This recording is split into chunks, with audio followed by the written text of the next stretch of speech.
TMC ಆರಂಭ ಆದಾಗಿನಿಂದ ಇಷ್ಟು ದೊಡ್ಡ ಮಟ್ಟದ ರಾಜಕೀಯ ಬಿಕ್ಕಟ್ಟನ್ನ ಎದುರಿಸಿರ್ಲಿಲ್ಲ. ಅಂದ್ರೆ ಯಾವ ಮಟ್ಟಿನ ಒಂದು ರಾಜಕೀಯ ಯಶಸ್ಸನ್ನ ಗಳಿಸ್ಕೊಳ್ತು ಅಷ್ಟೇ ಪ್ರಪಾತಕ್ಕೆ ಹೋಗ್ತಾ ಇದೆ. ಇನ್ನೇನು ಮುಗದೇ ಹೋಯ್ತು, ನನ್ನ ಕೈಯಿಂದ ಜಾರ್ ಹೋಯ್ತು ಅನ್ನೋ ಮಟ್ಟಿಗೆ ಮಮತಾ ಬ್ಯಾನರ್ಜಿಯವರ ಆಕ್ರೋಶ ಇದೆ, ಅವರ ಪ್ರತಿಕ್ರಿಯೆಗಳಿದೆ. ಆದ್ರೆ ಈಗೊಂದು ಪರ್ಯಾಯ ಆಯ್ಕೆ ಕಡೆಗೂ ಅವ್ರು ಹೊರಟಿದ್ದಾರೆ ಅಂತ ಅನ್ನಿಸ್ತಾ ಇದೆ. ಈ ನಡೀತಿರೋ ಒಟ್ಟು ಬೆಳವಣಿಗೆ ಕುರಿತಾಗಿ ತಮ್ಮ ಪಾಯಿಂಟ್ ಆಫ್ ವ್ಯೂ ಏನು? ಪಶ್ಚಿಮ ಬಂಗಾಳದಲ್ಲಿ ಎಡಪಕ್ಷಗಳು ಸುದೀರ್ಘ ಆಡಳಿತವನ್ನ ಮಾಡಿದಂತ ಸಂದರ್ಭದಲ್ಲಿ ಅಲ್ಲಿನ ಜನ ಒಂದು ಪರ್ಯಾಯವನ್ನ ಬಯಸಿದ್ರು. ಕಾಂಗ್ರೆಸ್ ಬಹಳ ಹಿಂದೆ ಅಧಿಕಾರಕ್ಕೆ ಬಂದಿತ್ತು, ಆದ್ರೆ ಸರಿಸುಮಾರು 25-27 ವರ್ಷಗಳ ಕಾಲ ಜ್ಯೋತಿ ಬಸು ಅವರು ಮುಖ್ಯಮಂತ್ರಿ ಆಗಿದ್ರು. ಸುದೀರ್ಘ ಆಡಳಿತ ಅಲ್ಲಿ ನಡೆದಿತ್ತು. ಪರ್ಯಾಯವಾಗಿ ಅವರು ಕಂಡುಕೊಂಡಿದ್ದು ಈ ತೃಣಮೂಲ ಕಾಂಗ್ರೆಸ್ ನಲ್ಲಿ. ಅಲ್ಲಿ ಕಾಂಗ್ರೆಸ್ ಅವರಿಗೆ ಪರ್ಯಾಯವಾಗಿ ಕಾಣಲಿಲ್ಲ, ಯಾಕಂದ್ರೆ ಬಂಗಾಳ ಅಸ್ಮಿತೆ ಅಂತ ಏನು ಮಮತಾ ಬ್ಯಾನರ್ಜಿ ಅವರು ಹಿಡ್ಕೊಂಡು ಹೋದ್ರು, ಆ ಸಂದರ್ಭದಲ್ಲಿ ಅವರಿಗೆ ಸಂಪೂರ್ಣ ಬೆಂಬಲ ಸಿಕ್ತು. 3 ಬಾರಿ ಅವರು ಮುಖ್ಯಮಂತ್ರಿಯಾಗಿ ಅಧಿಕಾರವನ್ನ ಮಾಡಿದ್ರು. ಆದ್ರೆ ಈಗಿನ ಸಂದರ್ಭ ಏನಿದೆ, ಬಹುಶಃ ಮಮತಾ ಬ್ಯಾನರ್ಜಿ ಅವರಿಗೂ ಸಹ ಕಂಟ್ರೋಲ್ ಮಾಡಕ್ ಆಗ್ತಾ ಇಲ್ಲ ಈ ಸಂದರ್ಭವನ್ನ ಅಂತೇಳಿ. ಒಂದು ನನಗೆ ಅನ್ಸೋದು, ಈ ವಿಧಾನಸಭೆ ಚುನಾವಣೆ ಆಗಿರ್ಬೋದು ಮತ್ತೆ ಲೋಕಸಭೆ ಚುನಾವಣೆ ಆಗಿರ್ಬೋದು, ಅಲ್ಲಿ ಅಭ್ಯರ್ಥಿಗಳನ್ನ ಆಯ್ಕೆ ಮಾಡ್ತಕ್ಕಂಥ ಸಂದರ್ಭದಲ್ಲಿ ಅವ್ರಿಗೆ ಗೆಲ್ಲುವ ಅಭ್ಯರ್ಥಿಗಳನ್ನ ಆಯ್ಕೆ ಮಾಡ್ಬೇಕು ಅಂತ ಹೇಳಿ ಬಹುಶಃ ರಾಜಕಾರಣದ ಪಾಠವೇ ಗೊತ್ತಿಲ್ಲದ ಅಥವಾ ಸಿದ್ಧಾಂತದ ಬಗ್ಗೆ ಅಥವಾ ಮೌಲ್ಯಯುತ ರಾಜಕಾರಣದ ಬಗ್ಗೆ ಯಾವುದೇ ಒಂದು ಅರಿವಿಲ್ಲತಕ್ಕಂಥ ಅಥವಾ ರಾಜಕಾರಣವನ್ನ ಒಂದು ಕೆರಿಯರ್ ಆಗಿ ತೆಗೆದುಕೊಳ್ತಕ್ಕಂಥ ಬಹಳಷ್ಟು ಜನರಿಗೆ ಅವರು ಅಭ್ಯರ್ಥಿಯನ್ನಾಗಿ ಮಾಡಿದ್ರು. ಯೂಸುಫ್ ಪಟೇಲ್ ಆಗಿರ್ಬೋದು, ಚಲನಚಿತ್ರ ಕಲಾವಿದರಾಗಿರ್ಬೋದು, ಅವರೆಲ್ಲ ತಗೊಂಡ್ಬಂದು ಅಭ್ಯರ್ಥಿಗಳನ್ನಾಗಿ ಮಾಡಿದ್ರು. ಅವರ ಹೆಸರ ಬಲದಿಂದ ಮತ್ತೆ ಅಲ್ಲಿ ಬೇರೆ ತರದ ವಿವಿಧದಿಂದ ಅವರೆಲ್ಲ ಗೆದ್ರು. ಹಾಗಾಗಿ ಅವರ ರಾಜಕಾರಣವನ್ನ ಒಂದು ಕೆರಿಯರ್ ಆಗಿ ನೋಡಿದ್ರೆ ಹೊರತು, ಪಶ್ಚಿಮ ಬಂಗಾಳದಲ್ಲಿ ಸುದೀರ್ಘವಾಗಿ ರಾಜಕಾರಣವನ್ನ ಮಾಡಿದಂತ ತೃಣಮೂಲ ಕಾಂಗ್ರೆಸ್ನ ಸಿದ್ಧಾಂತಗಳಾಗಿರ್ಬೋದು ಅಥವಾ ಅದರ ನೈತಿಕತೆ ಆಗಿರ್ಬೋದು, ಅದು ಯಾವುದು ಅವರಿಗೆ ಅಲ್ಲಿ ಕಾಣ್ಲಿಲ್ವಾ. ಅಭ್ಯರ್ಥಿಗಳ ಆಯ್ಕೆ ಸಂದರ್ಭದಲ್ಲೇ ಆದಂತ ದೋಷ ಏನಿದೆ, ಅದು ಈಗ ಮಮತಾ ಬ್ಯಾನರ್ಜಿ ಅವರಿಗೆ ಒಂದು ದೊಡ್ಡ ಪೆಟ್ಟಾಗಿ ಕಾಣಿಸ್ತಾ ಇದೆ.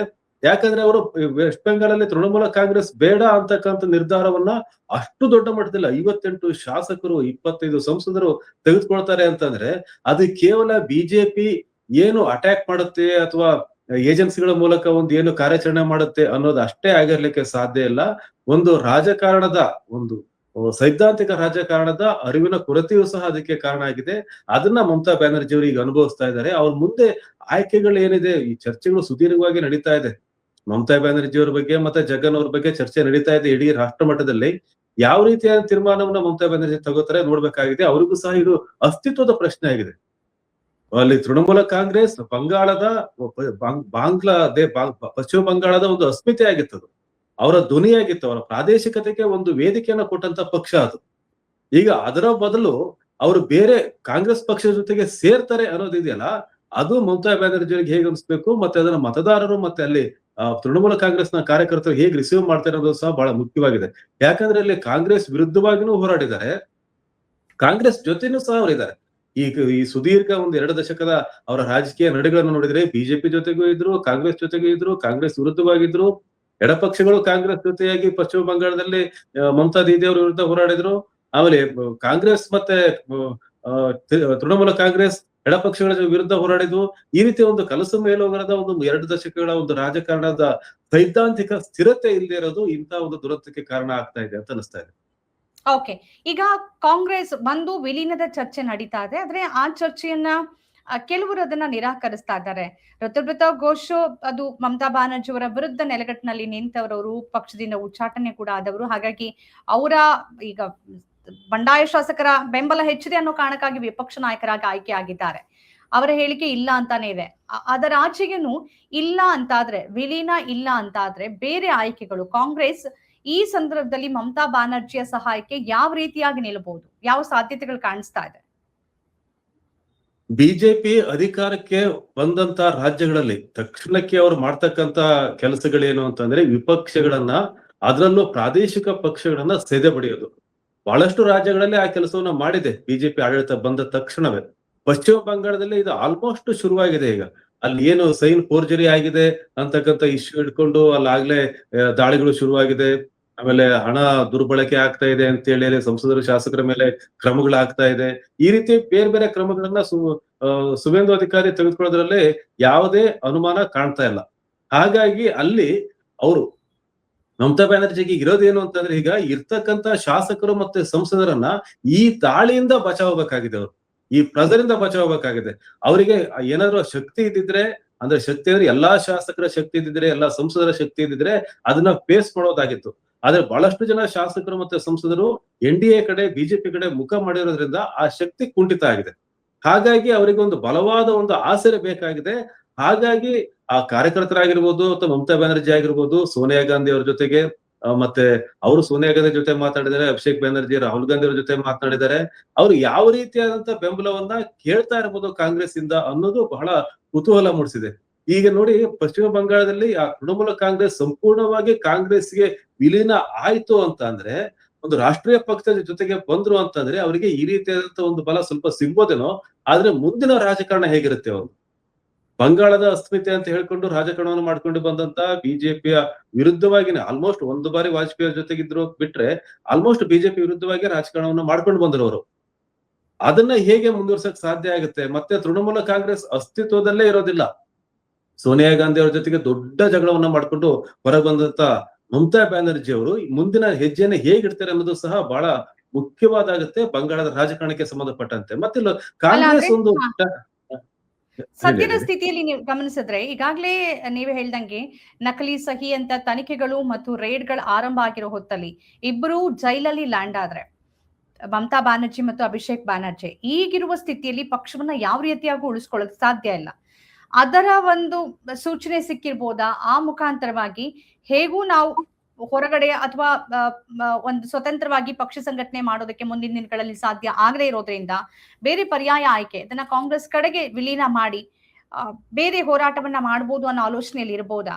ಇದ್ರ ಬಗ್ಗೆ ಅಂದ್ರೆ, ನಾನ್ ಮುಳುಗ್ತಾ ಇದ್ದೀನಿ, ನನ್ನ ಪಕ್ಷವನ್ನು ಮುಳುಗ್ಸೋದ್ ಬೇಡ, ಇನ್ನೊಂದು ಕಡೆಗೆ ಸಪೋರ್ಟ್ ಮಾಡೋಣ. ಯಾಕೆಂದ್ರೆ ಅವರಿಗೆ ಪ್ರಬಲವಾದ ವಿರೋಧೇ ಬಿಜೆಪಿ ಜೊತೆಗಿರೋದ್ರಿಂದ, ಮತ್ತು SIR ಇಲ್ಲದೆ ಇದ್ರೆ ನಾನು ಸೋಲ್ತಾನೆ ಇರ್ಲಿಲ್ಲ ಅಂತ ಮಮತಾ ಬ್ಯಾನರ್ಜಿ ಅವತ್ತು ಹೇಳಿದ್ರು, ಇವತ್ತು ಅದನ್ನೇ ಹೇಳ್ತಾ ಇದ್ದಾರೆ. ಹೀಗಿರೋ ಸಂದರ್ಭದಲ್ಲಿ ಈ ತರದೊಂದು ತೀರ್ಮಾನವನ್ನ ಮಾಡಿರ್ಬೋದಾ? ಗೊತ್ತಿಲ್ಲ, ನಮ್ಗಿನ್ನು ಸ್ಪಷ್ಟತೆ ಸಿಗ್ಬೇಕು. ಬಟ್ ಸಾಧ್ಯತೆ ಬಗ್ಗೆ ಮಾತಾಡೋದಾದ್ರೆ, ಮಮತಾ ಬ್ಯಾನರ್ಜಿ ಅವರು ತಮ್ಮ ಉತ್ತರಾಧಿಕಾರಿ ಅಂತ ಹೇಳಿ ಅಭಿಷೇಕ್ ಬ್ಯಾನರ್ಜಿ ಅವ್ರನ್ನೇ ಅಲ್ಲಿ ಮುಂಚೂಣಿಗೆ ಬಿಟ್ಟಿದ್ರು ಅವರು. ಅಂದ್ರೆ ಬಹಳಷ್ಟು ಚರ್ಚೆ ಅದೇ ನಡೀತಾ ಇತ್ತು. ಹಾಗಾಗಿ ಬೇರೆ ನಾಯಕರನ್ನ ಕಡೆಗಣಿಸಿದ್ರ ಅಂತಕ್ಕಂಥ ಒಂದು ಚರ್ಚೆಯೂ ಸಹ ಅಲ್ಲಿದೆ. ಎರಡನೇ ಹಂತದ ನಾಯಕತ್ವವನ್ನ ಯಾವುದೇ ಪಕ್ಷ ಸುದೀರ್ಘವಾಗಿ ಇರಬೇಕು, ಬೆಳಿಬೇಕು, ಮುಂದುವರಿಬೇಕು ಅಂತಂದ್ರೆ ಎರಡನೇ ಹಂತದ ನಾಯಕತ್ವಕ್ಕೆ ಅವಕಾಶವನ್ನು ಕೊಡ್ಬೇಕಾಗುತ್ತೆ. ಮತ್ತು ಅಲ್ಲಿ ತಮ್ಮ ಸಂಬಂಧಿಯೇ ಆದಂತ ಒಬ್ಬ ನಾಯಕನನ್ನ ಬೆಳೆಸಕ್ಕೆ ಮುಂದಾದ್ರ ಅನ್ನೋದು ಬಹಳಷ್ಟು ಪಕ್ಷಗಳಲ್ಲಿ ಅಸಮಾಧಾನಕ್ಕೆ ಕಾರಣ ಆಗಿ ಪಕ್ಷಗಳ ವಿಘಟನೆ ಆಗಿದ್ದು ಸಹ ನಾವು ನೋಡಿದ್ದೀವಿ. ಹಾಗಾಗಿ ಮಮತಾ ಬ್ಯಾನರ್ಜಿ ಅವರಿಗೆ ಪಕ್ಷವನ್ನು ಉಳಿಸ್ಬೇಕಾದ ಅತ್ಯಂತ ತುರ್ತು ಇದೆ. ಆದ್ರೆ ಪಕ್ಷವನ್ನ ಸ್ವತಂತ್ರ ಅಸ್ತಿತ್ವವಾಗಿ ಉಳಿಸ್ಲಿಕ್ಕೆ ಸಾಧ್ಯ ಆಗ್ತಾ ಇಲ್ಲ ಅಂತ ಅವ್ರು ಈ ಸಂದರ್ಭದಲ್ಲಿ ಯೋಚನೆ ಮಾಡ್ತಾ ಇದ್ದಾರ. ಯಾಕಂದ್ರೆ ನಾನು ಇಲ್ಲ, ಬ್ಯಾನರ್ಜಿನೂ ಇಲ್ಲ ಅಂತಂದ್ರೆ ಪಕ್ಷವನ್ನು ಮುನ್ನಡೆಸೋದು ಯಾರು, ಹೇಗೆ ಅಂತಕ್ಕಂಥದ್ದು ಯೋಚನೆ ಮಾಡ್ತಾ ಇದ್ದಾರೆ. ಅದ್ರ ಜೊತೆಗೆ ಈಗ ಕಾಂಗ್ರೆಸ್ ಜೊತೆಗೆ ಸೇರ್ಬೇಕು ಅಂತಂದ್ರೆ ಮಮತಾ ಬ್ಯಾನರ್ಜಿ ಅವರ ಸುದೀರ್ಘ ರಾಜಕಾರಣ ನೋಡಿದ್ರೆ ಎಂತ ಹಠವಾದಿ ರಾಜಕಾರಣ ಅಂತಂದ್ರೆ, ಬೇಡ ಅಂತಂದ್ರೆ ಅಲ್ಲೇ ಕಟ್ ಥ್ರೋಟ್ ಆಗಿ ಬೇಡ ಅಂತ ಹೇಳಿ ಬಿಟ್ಟು ಹೊಸದಾಗಿ ಇನ್ನೊಂದೇನೋ ಮಾಡ್ತಕ್ಕಂಥ ಒಬ್ಬ ನಾಯಕರವರು. ಆದ್ರೆ ಕಾಂಗ್ರೆಸ್ ಷರತ್ತುಗಳನ್ನ ಹಾಕಿದ್ರೆ, ಇವರು ಷರತ್ತುಗಳನ್ನ ಹಾಕಿದ್ರೆ ಅದು ಎಷ್ಟು ದಿವಸ ಅವ್ರು ಒಟ್ಟಾಗಿರೋಕ್ ಸಾಧ್ಯ ಅಂತಕ್ಕಂಥ ಪ್ರಶ್ನೆ ಇದೆ. ಮತ್ತು ಇಲ್ಲಿ ಮಮತಾ ಬ್ಯಾನರ್ಜಿ ಅವರ ಈ ತೃಣಮೂಲ ಕಾಂಗ್ರೆಸ್ ಅನ್ನ ಕಾಂಗ್ರೆಸ್ ಒಳಗೆ ಸೇರಿಸ್ಕೊಳ್ಳೋದ್ರಿಂದ ಕಾಂಗ್ರೆಸ್ಗೆ ಒಂದಿಷ್ಟು ಬಲ ಬರೋದಂತೂ ಗ್ಯಾರಂಟಿ ಬರುತ್ತೆ. ಆದ್ರೆ ಮುಂದಿನ ದಿನಗಳಲ್ಲಿ ಚುನಾವಣೆ ಸಂದರ್ಭದಲ್ಲಿ ಕಾರ್ಯಕರ್ತರು ಒಂದಾಗಬೇಕು. ಅದು ಸಹ ಬಹಳ ಪ್ರಮುಖವಾದ ಪ್ರಶ್ನೆ ಆಗಿದೆ. ನಾಯಕರು ಒಂದಾಗ್ತಾರೆ, ಆದ್ರೆ ಕಾರ್ಯಕರ್ತರು ಬೀದಿಯಲ್ಲಿ ನಿಂತು ಹೊಡೆದಾಡಿದವರು, ಬೀದಿ ಕಾಳಗವನ್ನ ಮಾಡಿದವರು, ಅವರ ಮತದಾನ ಮಾಡ್ಲಿಕ್ಕೆ ತಡೆದವರು, ಇವರು ತಡೆದವರು, ಇಂಥದ್ದೆಲ್ಲ ವೈಷಮ್ಯ ಇದ್ದಂತ ಒಂದು ಪಶ್ಚಿಮ ಬಂಗಾಳದ ರಾಜಕಾರಣವೇ ಸುದೀರ್ಘ ಇತಿಹಾಸವೇ ಆಗಿದೆ. ಹಾಗಾಗಿ ಅಸ್ತಿತ್ವದ ಪ್ರಶ್ನೆ ಅವರಿಗೆ ಕಾಡ್ತಾ ಇದೆ. ಆದ್ರೆ ಅಸ್ತಿತ್ವವನ್ನ ಕಾಂಗ್ರೆಸ್ನ ಒಳಗೆ ಹೋಗಿ ಕಳ್ಕೊಂಡು ಪ್ರತ್ಯೇಕವಾದಂತ ಒಂದು ಕಾಂಗ್ರೆಸ್ ಅಸ್ತಿತ್ವವನ್ನ ಅಲ್ಲಿ ಸ್ಥಾಪನೆ ಮಾಡ್ಲಿಕ್ಕೆ ಮಮತಾ ಬ್ಯಾನರ್ಜಿ ಅವರಿಗೆ ಸಾಧ್ಯ ಆಗುತ್ತಾ? ಮತ್ತು ಬಹಳ ಮುಖ್ಯವಾಗಿ ಅಲ್ಲಿ ಏನು ಬಿಜೆಪಿ ಅಂತ ಬಹುಮತದಿಂದ ಅಧಿಕಾರಕ್ಕೆ ಬಂದಿದೆ, ಆ ಅಧಿಕಾರವನ್ನ ಸಮರ್ಥವಾಗಿ ವಿರೋಧ ಪಕ್ಷವಾಗಿ ಎದುರಿಸಲಿಕ್ಕೆ ಅವರಿಗೆ ಸಾಧ್ಯ ಆಗುತ್ತಾ ಅನ್ನೋದು ಸಹ ಇಲ್ಲಿ ಬಹಳ ಮುಖ್ಯ ಆಗಿದೆ. ಆದ್ರೆ ಅಸ್ತಿತ್ವದ ಪ್ರಶ್ನೆ ಅಂತ ಅವರಿಗೆ ಕಾಡ್ತಾ ಇದೆ. ಪಕ್ಷವನ್ನ ವಿಲೀನ ಆದ್ರೆ ಪಕ್ಷವನ್ನಂತೂ ಉಳಿಸ್ಲಿಕ್ಕೆ ಆಗೋದಿಲ್ಲ. ಆದ್ರೆ ಪಕ್ಷದ ನಾಯಕರು, ಈಗೇನು ಉಳಿದಿರ್ತಕ್ಕಂಥ ಸಂಸದರು, ಶಾಸಕರು ಈಗ ಎರಡ್ ತರ ಇದೆ ಹೊನ್ನಾಳಿ ಚಂದ್ರಶೇಖರ್ ಅವರೇ. ಒಂದು, ಬಿಜೆಪಿ ಜೊತೆಗೆ ರಾಜ್ಯಸಭೆ ಮತ್ತೆ ಲೋಕಸಭೆಯಲ್ಲಿ ಸಂಸದರ ವಿಲೀನ ಅಂತ ಬಂದ ಸಂದರ್ಭದಲ್ಲಿ ಅಲ್ಲಿ ಏನಾಗುತ್ತೆ, NDA ಬಲ ಹೆಚ್ಚತ್ತೆ. ಅದೇ ಪಶ್ಚಿಮ ಬಂಗಾಳದಲ್ಲಿ ಇಲ್ಲೇನಾದ್ರೂ ವಿಲೀನ ಅಂತ ಬಂದ್ರೆ, ವಿಪಕ್ಷವಾಗಿನೇ ತೃಣಮೂಲ ಕಾಂಗ್ರೆಸ್ ಇರುವಾಗ, ಕಾಂಗ್ರೆಸ್ ಪಾರ್ಟಿ 2 ಸ್ಥಾನವನ್ನ ಗೆದ್ದಿರುವಾಗ ಅಲ್ಲಿ ವಿಪಕ್ಷ ಯಾರಾಗ್ತಾರೆ ಬಿಜೆಪಿ ಜೊತೆಗೆ ಹೋದ್ರೆ? ಪಶ್ಚಿಮ ಬಂಗಾಳದಲ್ಲಿ ಏನೀಗ 58 ಶಾಸಕರಿದ್ರೆ ಅವ್ರು ಈಗಾಗಲೇ ಅಧಿಕೃತ ವಿರೋಧ ಪಕ್ಷ ಅಂತ ಹೇಳಿ ಗುರುತಿಸಾಗಿದೆ. ಆ ಪಕ್ಷದ ಆ ಗುಂಪಿನ ನಾಯಕರನ್ನೇ ವಿರೋಧ ಪಕ್ಷದ ನಾಯಕ ಅಂತಾನೆ ಹೇಳಾಗಿದೆ. ಅಲ್ಲಿ ಕಾಂಗ್ರೆಸ್ ಜೊತೆಗೆ ವಿಲೀನ ಆದ್ರೆ ಅಥವಾ ಸ್ವತಂತ್ರ ಅಸ್ತಿತ್ವವನ್ನು ಉಳಿಸ್ಕೊಂಡ್ರೆ ಅಧಿಕೃತ ವಿರೋಧ ಪಕ್ಷವಾಗಂತೂ ಇರ್ಲಿಕ್ಕೆ ಸಾಧ್ಯ ಇಲ್ಲ. ಮತ್ತು ಇಲ್ಲಿ ಸ್ವತಂತ್ರ ಅಸ್ತಿತ್ವವನ್ನ ಏನು 58 ಶಾಸಕರು ಹೊರಗೋಗಿದ್ದಾರೆ, ಅವ್ರ ಸ್ವತಂತ್ರ ಅಸ್ತಿತ್ವವನ್ನ ಉಳಿಸ್ಕೋತಾರ ಅಥವಾ ಸಪರೇಟ್ ಆಸನ ವ್ಯವಸ್ಥೆನ ಕೇಳ್ತಾರ ಅಥವಾ ಅವ್ರು ಎನ್ಡಿಎ ಜೊತೆಗಂತೂ ಸೇರಕ್ ಆಗೋದಿಲ್ಲ. ಯಾಕಂದ್ರೆ ವಿರೋಧ ಪಕ್ಷದ ನಾಯಕರು ಅಂತ ಹೇಳಿ ಅವರಿಗೆ ಹೇಳಾಗಿದೆ. ಈಗ ತೃಣಮೂಲ ಕಾಂಗ್ರೆಸ್ಸೇ ನಮ್ದು ಅಂತ ಹೇಳಿ ಮಹಾರಾಷ್ಟ್ರದಲ್ಲಿ ಏನು ವಿದ್ಯಮಾನ ಆಗಿತ್ತು ಅದೇ ತರದ ಒಂದು ಕಾಯಿನನ್ನ ಅಲ್ಲಿ ಮೂವ್ ಮಾಡಕ್ ನೋಡ್ತಾ ಇದ್ದಾರೆ. ಹಾಗಾಗಿ ವಿರೋಧ ಪಕ್ಷವಾಗಿ ಅದೇನು ಪ್ರತ್ಯೇಕ ಬಣ ಇದೆ, ಅದು ಯಾವ ರೀತಿ ಒಂದು ಫ್ರೆಂಡ್ಲಿ ಫೈಟ್ ಅಂತ ಹೇಳ್ತಾರಲ್ಲ ಆ ರೀತಿಯಾದಂತ ಒಂದು ಸಿಚುವೇಶನ್ ಅಲ್ಲಿ ಕಾಣ್ತಾ ಇದೆ ವಿಧಾನಸಭೆನಲ್ಲಿ.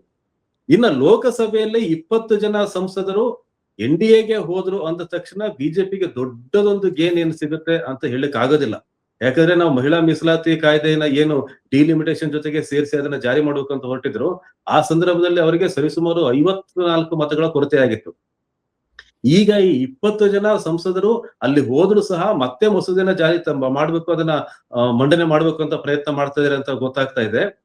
ಆದ್ರೂ ಸಹ ಅವರಿಗೆ ಸರಿಸುಮಾರು ಒಂದು 50 ಜನರ ಕೊರತೆ ಆಗತ್ತೆ. ಅದನ್ನ ಪಾಸ್ ಮಾಡ್ಲಿಕ್ಕಾಗಲ್ಲ. ಡಿಎಂಕೆ ಬೆಂಬಲ ತೆಗೆದುಕೊಂಡು ಮಾಡ್ತಾರೆ ಅಂತ ಹೇಳಲಿಕ್ಕೆ ಈ ಸಂದರ್ಭದಲ್ಲಂತೂ ಸಾಧ್ಯ ಇಲ್ಲ. ಬಿಜೆಪಿಗೆ ದೊಡ್ಡ ಗೇನೇನು ಆಗೋದಿಲ್ಲ ಸಂಸತ್ನಲ್ಲಿ 20 ಜನ ಬಂದ್ರು ಅಂದ ತಕ್ಷಣವೇ. ಹಾಗಾಗಿ ಆದ್ರೆ ಒಂದು ಪ್ರಾದೇಶಿಕ ಪಕ್ಷವನ್ನ ಮುಗಿಸಿದಂತ ಒಂದು ಸಮಾಧಾನವಂತೂ ಬಿಜೆಪಿಗೆ ಸಿಗ್ಬೋದು ಆ 20 ಜನ ಸಂಸದರನ್ನ ತಮ್ಮ ಜೊತೆಗೆ ಕರೆದುಕೊಂಡ್ರೆ. ಓಕೆ, ಈಗ ಕೊನೆ ಪ್ರಶ್ನೆ, ಮಮತಾ ಬ್ಯಾನರ್ಜಿ ಅವರಿಗಿರುವ ಉತ್ತಮವಾದ ಆಯ್ಕೆ ಯಾವುದು ಅಂತ ಅನ್ಸುತ್ತೆ? ಮತ್ತು ಕಾಂಗ್ರೆಸ್ ಈ ಸಂದರ್ಭದಲ್ಲಿ ಮಮತಾ ಬ್ಯಾನರ್ಜಿ ಅವರು ಸೋಲಾದ ತಕ್ಷಣದಲ್ಲಿ ಅದನ್ನ ಸಂಭ್ರಮ ಪಡಬೇಡಿ ಅಂತ ರಾಹುಲ್ ಗಾಂಧಿ ಹೇಳಿದ್ರು, ಯಾಕೆಂದ್ರೆ ಅವ್ರು ನಮ್ಮ ಒಕ್ಕೂಟದ ಜೊತೆಗಿದ್ದಾರೆ ಅಂತ. ಏನ್ ಆಪ್ಷನ್ ಇದೆ, ಬೆಸ್ಟ್ ಆಪ್ಷನ್ ಯಾವ್ದಿದೆ ಅಂತ ಅನ್ಸುತ್ತೆ? ಮಮತಾ ಬ್ಯಾನರ್ಜಿ ಅವರು ಏಕಾಂಗಿಯಾಗಿ ಹೋರಾಟವನ್ನ ಮಾಡಿ ಗೆದ್ದಂತ ಮತ್ತು ಎದುರಿಸಿದಂತ ಇತಿಹಾಸ ಇರ್ತಕ್ಕಂಥ ಒಬ್ಬ ನಾಯಕಿಯವರು. ಯಾರು ಇಲ್ಲಂತ ಸಂದರ್ಭದಲ್ಲೂ ಸಹ ಅವರು ಪಶ್ಚಿಮ ಬಂಗಾಳದಲ್ಲಿ ಪಕ್ಷವನ್ನ ಕಟ್ಟಿದ್ರು, ಪಕ್ಷವನ್ನ ಬೆಳೆಸಿದ್ರು, 3 ಬಾರಿ ಅಧಿಕಾರಕ್ಕೆ ಬಂದ್ರು. ಏಕಾಂಗಿ ಹೋರಾಟ ಮಾಡ್ತಕ್ಕಂತ ಸಾಮರ್ಥ್ಯ ಅವರಿಗೆ ಇದ್ದೇ ಇದೆ, ಈ ಸಂದರ್ಭದಲ್ಲೂ ಸಹ ಇದೆ.